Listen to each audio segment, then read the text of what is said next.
Hello, China. Thank you very much for joining us both. We've got Ariel and Meng here. Really good to have you on board from the point of view of a region or an organisation which is currently in the application phase of joining Crisco. It's early days, so I really hope that you're getting some good ideas here, and we're all here to support you in this transition. So it's as I said, it's a work in progress. China is the Chinese Association of Mine Appraisers has been tasked with joining Crisco, and a committee of geology and resource exploration has been set up under the CAMA, led by these two great people that have joined us here today. And so I'd like to highlight an interesting fact that Meng is the first Chinese geologist with the European geologist title. So congratulations on that. It's good to see your geo extending its arms all the way across China. Brilliant. Thank you very much for that, John. And Ariel and Meng, a massive thank you to have you joining us here today. Just for those of you who dialed on earlier on this morning, we were discussing with Meng having other roundtables, but to do them in languages that might be more accessible. So we will be doing, hopefully, a roundtable at some point in time in Chinese. So we'll be able to get more representatives from your wonderful country on board as well. So first, Ariel, I'm going to come to yourself. And just ask you if you can quickly describe what is the current status of ESG within mineral resources and reserves in China? Yeah, thank you, Sarah, and thank you, John, for the great summary about what's happening here in China. And it's really great to be able to be able to share what is happening here, which is limited, but it's really great to listen to all the gentlemen and ladies discussion just now. So here in China, for the mineral resource and reserves status, we are, as John mentioned, we recently just published the Chinese code for reporting on exploration results, mineral resources, and the mineral reserves, which is called the CAMERA code. It's still a trial version. It's been published on the 11th of December 2020. So CAMERA is the China Association of Mineral Resources Appraisers. Understand like it's still working towards joining Crisco, and will likely get a Crisco template compliant code launched around the half two of this year, 2021. So very much looking forward and then to see how the board of CAMERA is working on, and to find out more about the detailed policies or regulations hopefully will be embedded, especially for ESG, because currently in the current the CAMERA code, there are very limited terms actually clearly addressed for ESG. There are definitely a few terms regarding to environment, considering about like the MEE, the Ministry of Ecology and Environment. They do we do have these environmental laws, and for all the mining companies, they have to apply the mining license or exploration license to reaching the certain standards under the environment law. But that's why there are more environmental terms in the current the CAMERA code, but there are limited. There is also very limited like a social terms addressed in the current version, and there's basically like no G in the current code. So there is I trust like there is a long way to go, but considering like China is setting the goal to reach carbon neutrality by 2060, and there are so many like events and conversations has been held, both like from a government level or from like a private companies level. So we believe like we're sourcing the way to achieve the pragmatic approach to reach this goal from every fields or industries. That's what is happening here in general for the mineral resource and reserves part. Yeah. That's fantastic and really exciting with regard to those updates that are coming through. Absolutely brilliant. So, I mean, I guess, you know, in correlation, I guess, with or in partnership with everything that's going on in other aspects of governance within China, are you seeing the impacts of including ESG within policy, etc., already? And if so, where? Yeah, I mean, a more broad like view to see like, well, currently China has no any like mandatory requirements for especially for like a financial investment or institutional investors when they make their decisions to consider like ESG factors. But China does have like a policies in place to simulate green investment. For example, like the People's Bank of China, CSRC, and other 7 like ministries, department, and commissions jointly issued the guidance on building a green financial system to guide all kinds of institutional investors to invest in green financial products or projects. So that's encourage the long-term funds, like pension funds or insurance funds, to carry out green investment and encourage like the investors to issue the investment responsibility reports, not just the public reports, but also like the private reports or corporate governance reports. So I believe all these will definitely have the impact about the overall ESG status in China. So yeah, we'll see how this goes from here. Yeah. Brilliant. Thank you very much for that.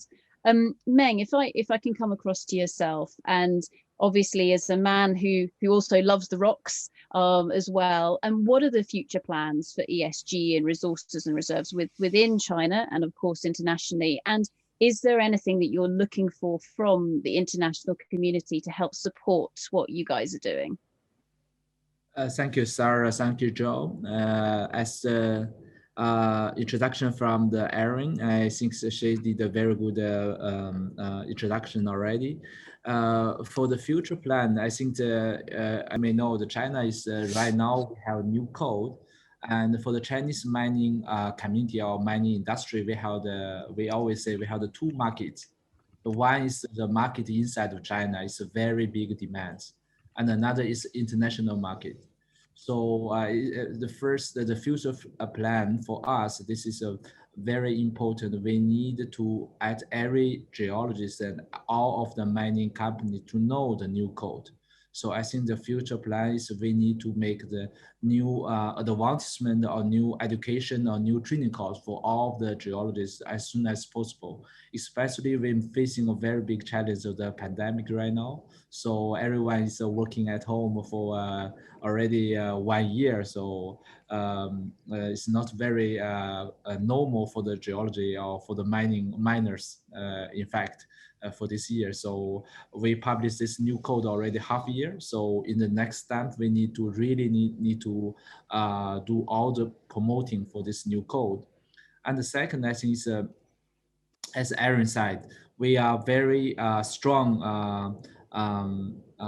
We are very strong to promote the environment issues right now in China, to protect the environment, to reduce the CO2 and to make the green mining. So we publish a lot of the new law and the new standards and new regulatory to working for the green minings. So it's really need to keep the balance for the ESG. I think not only the environment, but also the governments, also the social matters. So I think this we need to really urgent to call the international collaboration.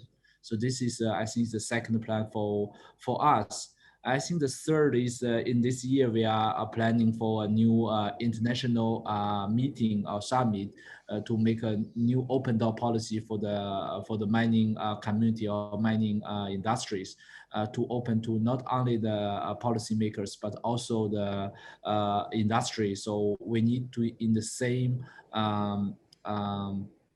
community or same platform to dialogue and to really to working together to how to working this new new code together with the ESG in the futures.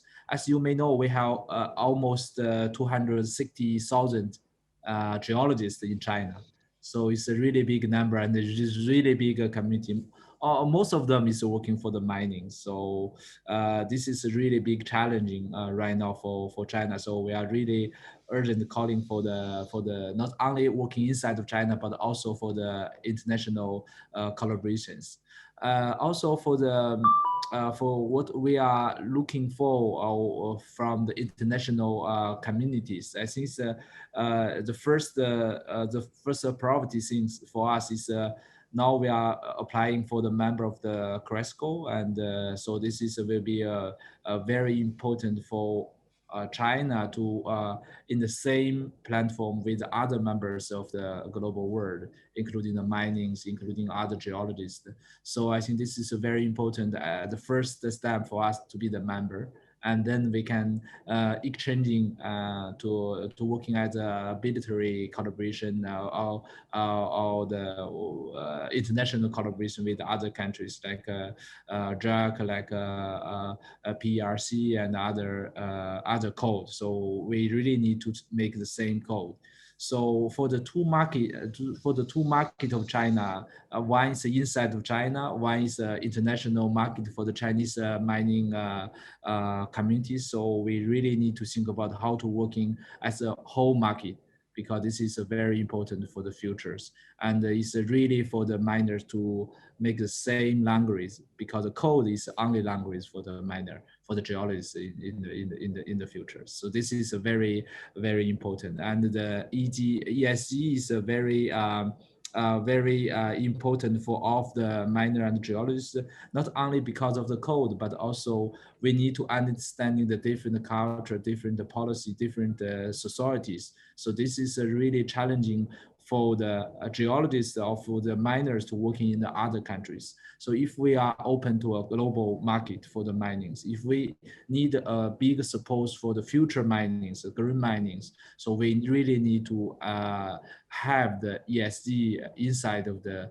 code and to make a very strong impact. So the training course, the international dialogue, the collaborations, the meetings is all necessary for the futures. This is my review, and I hope we can keep a dialogue and keep working together for the futures. And yes, so this is.